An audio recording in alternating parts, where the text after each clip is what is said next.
Hey, what's up, guys? It's Matt here with Tanks Lawn Maintenance. It is currently 9:52 p.m.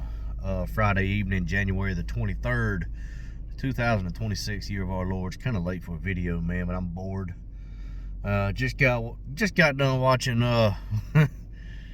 two videos on YouTube with Ray Ray's landscape, lawn and landscape, and Jay's mowing, going back and forth with each other. Those two are I don't really know a whole lot about Jay. Seems to be a good kid. I know he's new to the business, don't really know a whole lot about it, but hey, man, he's trying. Can't knock the man for that. And I like watching Ray's videos, man. That guy, he knows. I'm not gonna sit here and tell you he's got it figured out, but he knows what he's doing. He's been doing it a long time, and I'm learning from his videos. And I'm gonna tell you right now, a lot of the stuff that he is saying in his videos is I am finding it out to be true here over the past few months, man. I really have, especially the last month of January in particular, and this week especially. But anyways, guys, man, it's Friday. Like I said, it's late. I apologize, guys, to bother y'all with a late video like this. I ain't really got a whole lot of important stuff to talk about. Didn't get nothing done today, man. It rained half the day. I think it finally quit raining about noon sometime. I went out, you know, I had to take the mini skid and the dump trailer back to the rental company. Took it back. They dinged my credit card. It wound up being $557.20 for a one-day rental for both of those together. And I'll get to that in just a minute. And wasn't a terrible price, I don't guess. The cheapest in the area that I have found so far, but you know, still not a horrible price. It was doable. But did that, and then when I got done with that, went and got me a biscuit and all that good stuff, and then unhooked the trailer and threw the blower in the back of the truck, threw the brad nailer and the compressor, air compressor, and the extension cord in the back of my truck, and took a hard tooth rake with me and went back to that property. I was going to finish it up today. You know, I tried to smooth out the ground the best I could with that bucket yesterday, but I'm not that experienced. I don't have a whole lot of experience with skid steers and mini skids and stuff like that. I'm still learning, and you know, for one, it took me longer than what it probably would somebody that has a lot of experience with that kind of stuff. It took me longer because I'm learning. It's really it is my first time using a mini skid. I've never used one of those before, and can't really sit here and tell you I have experience with a regular skid steer, like a big skid steer. I've never, you know, I've used one once on a job, but experience is very limited when it comes to equipment like that. But no big deal, man. That's why you do it. You gotta get your feet wet at some point if you're gonna break into that kind of stuff. And that's what I chalk all this up to. You know, I chalk it up to a learning experience. But anyway, so what my plan was, just come back over there this morning and smooth it out a little bit better with a hard tooth rake. And the reason being is because, you know, yeah, I'm going back down. The reason I'm doing this whole job is because the homeowner's wife wants a blank slate to start with. She didn't like the trees, she didn't like the mulch, she didn't like the ivy, the shrubs, none of that mess. She didn't like none of it, and truth be told, I don't blame her. I didn't like none of that crap either. I thought it was all ugly and ratty looking, and it definitely hasn't been maintained. So she wanted all that ripped out and just left with a blank slate. Just throw some pine straw down and enclose the porch, and that would be good enough for them. And they would plant what they wanted and put some different either mulch or rocks down. They hadn't made their minds up. I would imagine that they're probably gonna go back with mulch because they have mulch in the front beds and on the sides of the house. But anyway, when you're putting mulch or pine straw down, if the surface up underneath all that stuff is lumpy and clumpy and got uneven spots and everything, that stuff is going to show through, especially on pine straw. Mulch not as bad because you can kind of level out the surface of mulch, no matter how bad the ground is uneven up underneath all that. But pine straw, it's going to show all those imperfections and irregularities once it starts laying down. And I didn't want that. I want it to be right. You know what I mean? If I'm going to do something, I'm going to do it right, the best of my ability. And so I decided to go back over there today, and before I put the pine straw down, was just going to hit it with a hard tooth rake, try to smooth it out the best I could. And truth be told, I could probably get it about 95% smooth with a hard tooth rake. And the problem I had was I had an old hard tooth rake, man, just an old wood handled rake, starting to splinter and everything. Truth be told, it was probably a rake that my stepdad had when I was a little boy, man. I have no clue where this rake came from. I just know I've had it ever since I've been an adult. Ain't got a clue where it came from. And but that's the rake I used, and it got covered in mud, got real heavy and everything, and I was trying to, or I say mud, clay. You know, we got a lot of red clay here in Georgia. Got covered in clay, got real heavy, couldn't really do nothing because everything was so wet and soupy from all the rain we had the night before. And you know, with mulch being on top of everything, it's going to retain that moisture over the years. So everything was just clumpy and just nasty, and couldn't really get a whole lot done with it. So I was trying to sling the clay off of it and wound up breaking the handle on my rake. And it's a little narrow hard tooth rake anyway. I was like, you know what, screw it. I'll just come back when things dry out a little bit, try to smooth it out the best I can, and go from there. And so I didn't get anything done today. Sorry guys, I'm sleepy. I didn't get anything done today.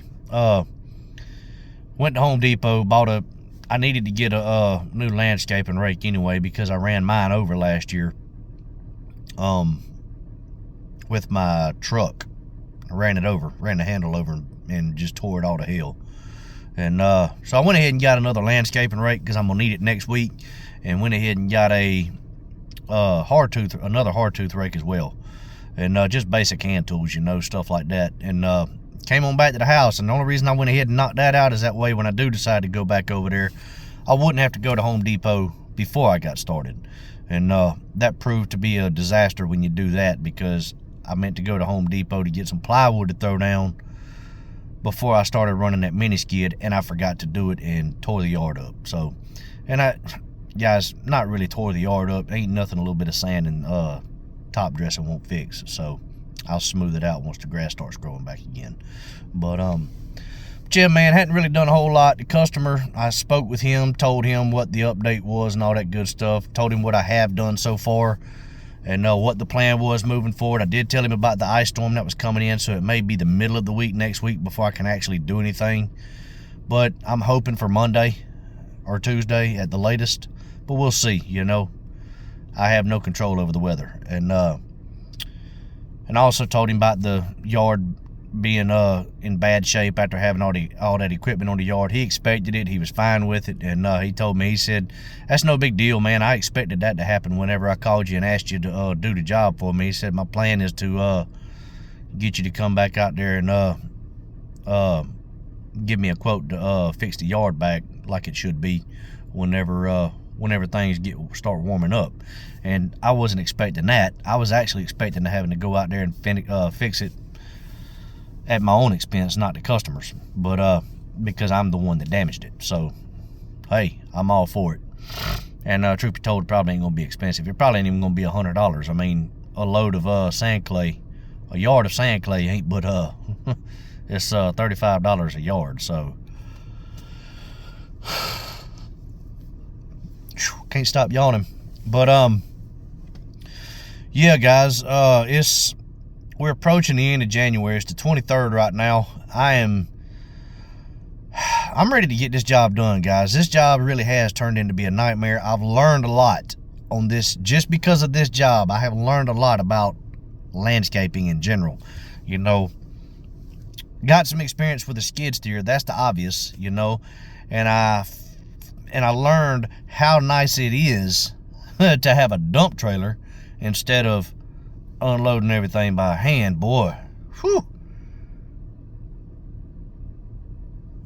Just not having to unload it, even if you don't charge people for using your dump trailer, it's worth it to spend $7 or $8 grand on a dump trailer just to not have to unload everything by hand, man. Just to not have to touch it twice.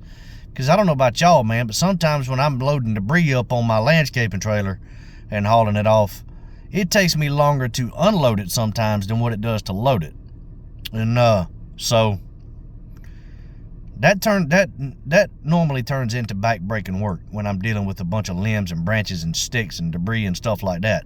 It's just a pain in the ass, man. It really is. But it's all good, man. It's part of the learning, part of the growing pains. You know, this is I've been in business 5 years. I don't claim to know it all, and I definitely ain't got everything I need to be a successful business. But I'm growing, and I'm acquiring things over time. I'm learning things over time, learning what does work and what doesn't work in my particular area. But one thing I did decide on, and I made my mind up about this, unless it is a customer, like an existing client, lawn care client, I will not be advertising landscaping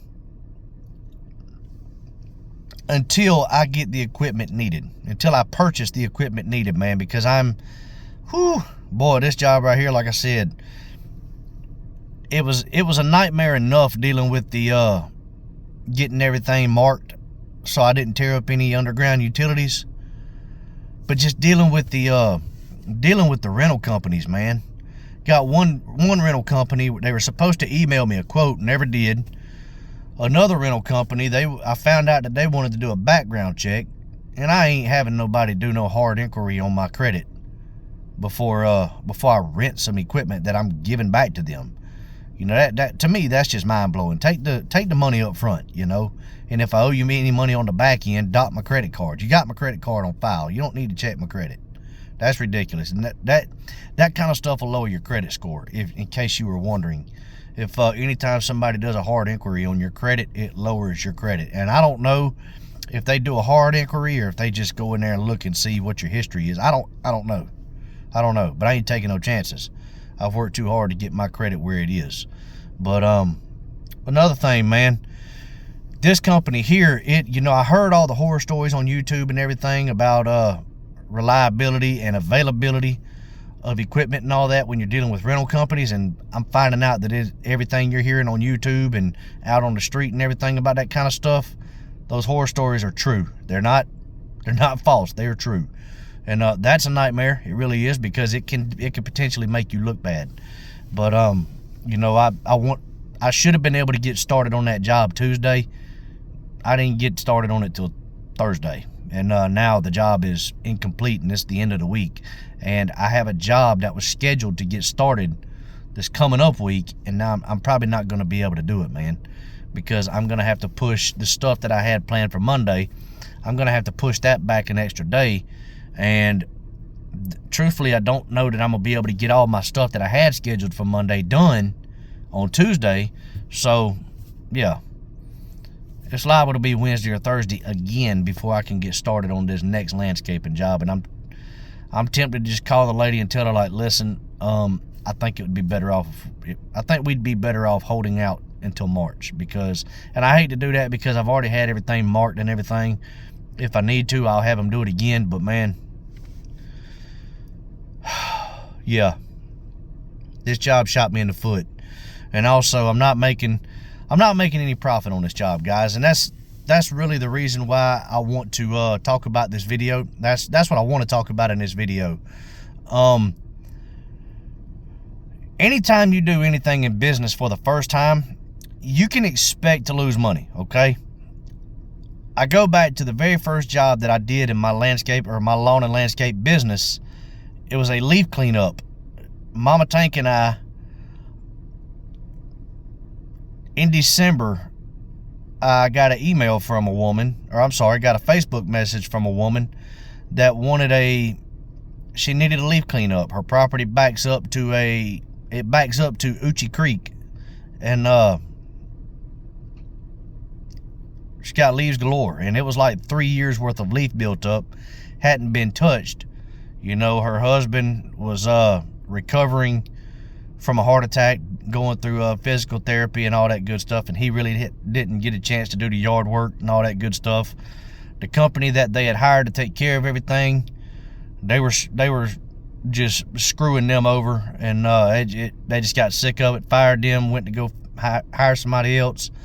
Come across me. She's actually a friend of my aunt's. Called me and went out there and gave her a quote for $200.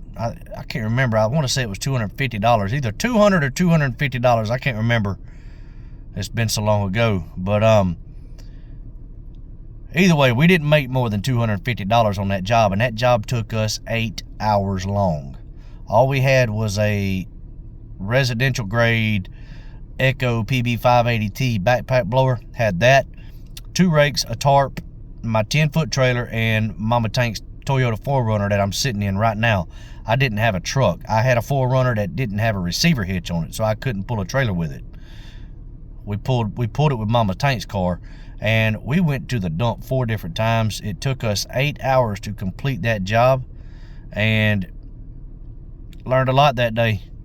Learned a lot. And that was a tough job, I'm not gonna lie. And but it was my very first job, and it was a customer that I still have to this day. Very first customer I ever picked up. She is a year-round weekly customer. She gets service 52 out of 52 weeks, and she's very lenient. She always gives me a Christmas bonus. They also usually either cook us a brisket for Thanksgiving or New Year's. But they are always looking out for us. They're great customers. And every single service that I offer, she gets those services. Very good people. #1 customer, without a doubt. And there's nothing else even comes close. They are my best customer in business. Always have been. And I don't see anybody else being better than them. I really don't.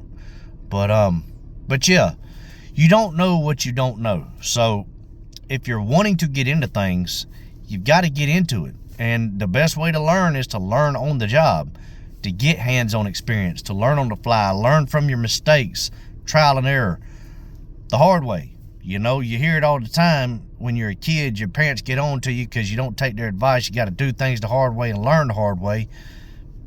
I don't know about you guys, but I'm that kind of guy. I learn better when I learn the hard way. Those hard lessons learned tend to resonate in my mind, and I remember them. And I'm like, you know what? I learned a lesson that day. That will never be done again. That's the way it works for me. And that's the way it was going into lawn care. You know, buying the wrong equipment starting out, spending too much money starting out on the wrong things, and not getting stuff that I actually needed starting out, and acquiring debt starting out before I had the customers that that justified me to pick up that kind of debt. Just different things like that. I learned all that stuff the hard way, and I'm not gonna sit here and tell you I perfected it, but I have fine-tuned it to a point to where it just started clicking, and it works for me. And I'm still learning things, and I'm still having to tweak things a little bit here and there to kind of make those fine-tuned adjustments every day still. But that's the nature of the beast, man. You've got to be able to adapt on the fly. And that's the lawn care side of things. I'm just now getting into the landscaping side of things, and it's a hassle. It really is. It's a hassle, and it's very stressful. But if I'm going to make the most money that I can possibly make in my business as a solo operator, keep in mind on that too, guys. I'm wanting to remain solo as long as I can. I don't want to hire anybody. Not yet. I'm not ready for that right now. I need a break. But if I'm going to make as much money as I possibly can in my lawn and landscaping business, I've got to get into the landscaping side of things. I've got to get my feet wet. I've got to learn how to use this equipment. I've got to learn how to quote these jobs. And just got to get in there and get after it. And the only way you're going to learn is to do it. Simple as that. Hands-on experience like anything else in life. So, like I said, there's a lot of things that have come up throughout this job. There's equipment that I had to purchase that I didn't realize I was going to need until I got deeper into it and deeper into it and deeper into it. And when you're new at something, there's a lot of things lying around in each job that you just don't see until you come across it. So I'm not going to make much of a profit off of this job. At the end of the day, it's probably going to be about $300. Like for instance, a paint sprayer. I'm not a painter. I'm not a handyman. When I quoted this job, I quoted it for paint, the most cheapest paintbrush I could find, and the materials, the lattice, you know. I quoted all of that plus the 30% upcharge, and you know, for all of my materials, that's all I did was materials, 30% upcharge on materials, and I charged for a day and a half's worth of labor.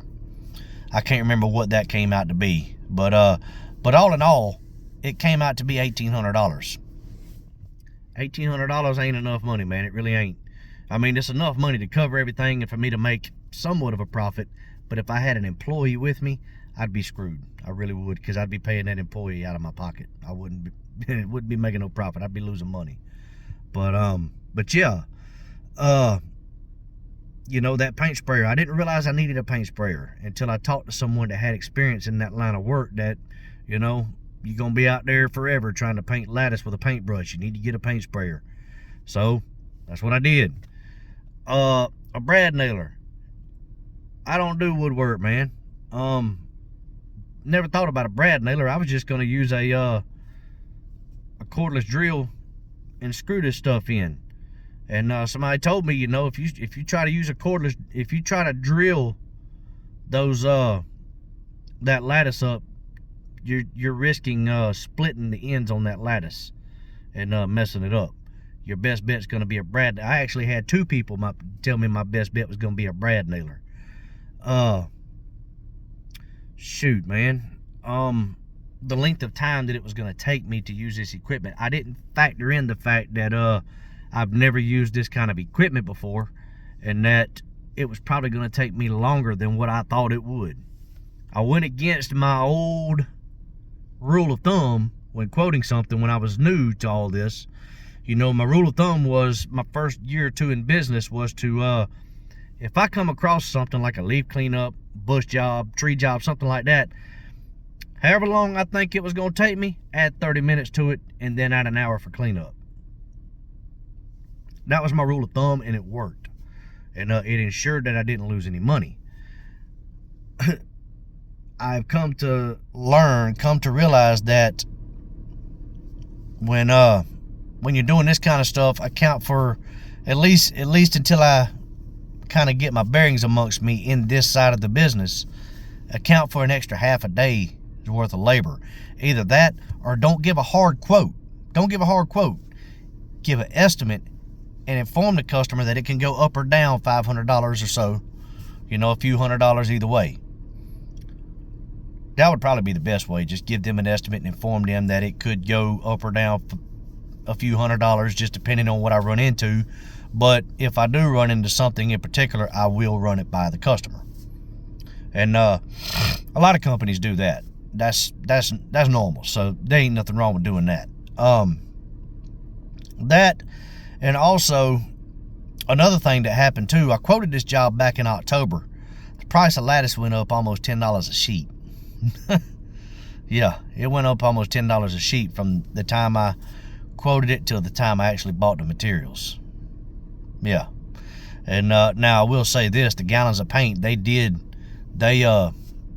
dropped in price, believe it or not. They dropped in price, but the wood I needed, it went up almost $10 a sheet, which is that upset me, I ain't gonna lie. And also my pine straw supplier, he went up a little bit as well. Wasn't enough for it to hurt me or anything like that, but it did go up, and every little bit counts when you're already don't know what the hell you're doing when you're quoting something. And another thing too,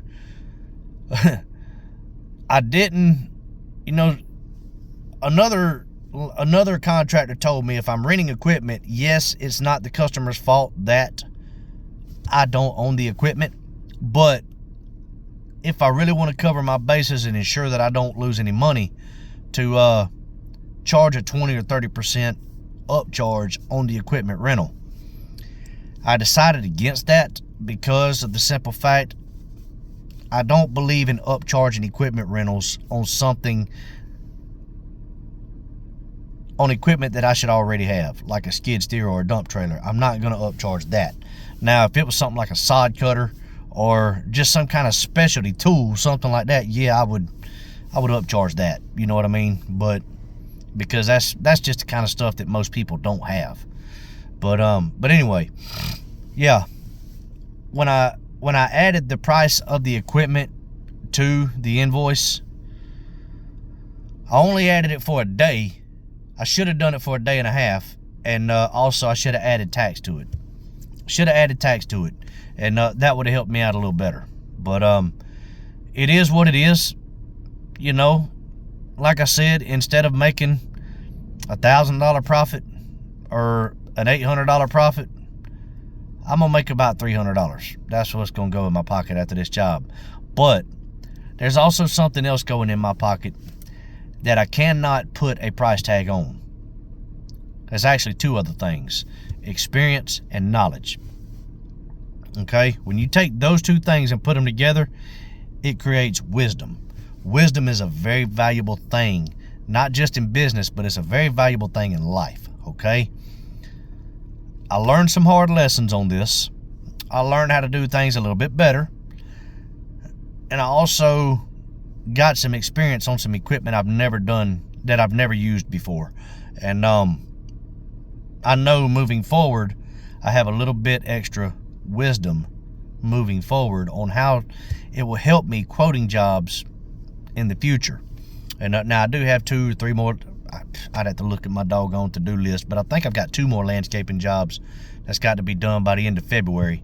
And after that, moving forward, I will have that much more wisdom. You get what I'm saying? And that's the way I'm looking at it, guys. And so the moral of this story is, all of this, you know, I babbled a lot in this video. I'm all over the place, and I apologize for that, guys. I've always said I'm not very articulate when it comes to speaking or anything like that. But what I'm trying to get at is, man, when you're stepping out and doing different things, trying to learn something new, it's not going to be easy, okay? It's definitely not going to be easy. It's going to be stressful. You're probably going to lose money. And people are probably going to question you on different things. You're probably going to question yourself. But it's like anything else, man. If it was easy, it wouldn't be worth having. And at the end of the day, I know that what this is going to do, it's going to open me up for different avenues to make revenue, especially during the off season. Okay? Especially during the off season. That's the main thing I'm after right now. Having ways to open up revenue, to open up doors in the off season. Okay? It's gonna double or triple my overall revenue throughout the year. And it's also gonna make it easier for me when I get ready to pull the trigger and hire an employee. Things like this will be able to help me keep that employee busy year round. So if I do hire an employee and he's a jam up employee, the type of person that don't ask questions, the type of person that'll get out there and run through a wall for me if I ask him to, a person like that, you've got to be able to take care of him, okay? Because if you don't, sooner or later he's going to figure out that he's worth more than what he's getting. So you've got to be able to take care of him, and you've got to be able to afford to take care of him. So if you can get yourself in a position where you can load up year-round work and keep it coming in, you'll be a lot better off. Now, that's what I'm trying to get at. And but you got to start somewhere, guys. It's just like when you woke up one day and said, you know what, I think I'm gonna start a lawn care company. I think I'm gonna start cutting grass and trimming bushes and make some money. You don't know what you don't know. And the only way to get out there and learn is to get out there and get after it, man. And that's what I'm doing right now. But another thing too, man. You know, I've been watching Ray's videos here a lot lately, and Chad as well, and Buster Davis. You know, me and Buster Davis at New Hope Cuts, man. He's dude, Buster's an awesome guy. He really is. I've never met him in person. I'm looking forward to being able to meet him in person sooner or later. But he's just an awesome dude, man. He's a wealth of knowledge on different things, and he's somebody I can get advice from a lot. And a lot of times he helps me keep my sanity, because I'm telling you, I'm that kind of guy. I will lose my mind in a heartbeat and start stressing out about stuff. So he kind of keeps me grounded a little bit. And but also, he's also one of them guys like, man, go ahead and do it, man. Go ahead and buy the thing. You can't do it unless you got it. Stuff like that. But here's the thing about all that, and he's right, you know. You got to have equipment, and Ray says the same thing. Chad says the same thing. Guys, you got to have equipment. If you're going to do the job, you got to have the equipment. And you can't rent forever, man. If you do, you're setting yourself up for failure if you're planning on depending on a rental company for your entire career. So, yeah, I need to go out and buy equipment, but before I do that, I've got some debts I've got to get paid. And I got to pay my truck off, got to pay the walker off, and I would like to get Mama Tank's car paid off, and I would like to be able to get all of our credit card debt paid off, because can I go out and pay cash for a landscaping trailer? Yeah. Can I go out and pay cash for a dump trailer? Yeah. Can I go out and pay cash for a Chinese mini skid? Yeah. But here's the thing. I can't go out and pay cash for all three of those, and plus all the attachments that I'm wanting to acquire over a period of time. I can't go out and do all of that at one time. So what I've got to do is, and this is something that I wish I would have thought about going into this. You know, starting my lawn care business, I never thought I would actually get into the landscaping side of it and get to a point where I need to go out and buy skids and dumps and all that good stuff. And but I wish I would have kind of thought about the long-term aspect of it, and going into it, I wish I would have had a plan to get all of my debts paid off while saving and stocking for the winter. I didn't think about all that, and I have nobody to blame but me on that. Okay, so any of you guys out there that are wanting to get into this line of work, that are about to quit your full-time job and go full-time into lawn and landscape, or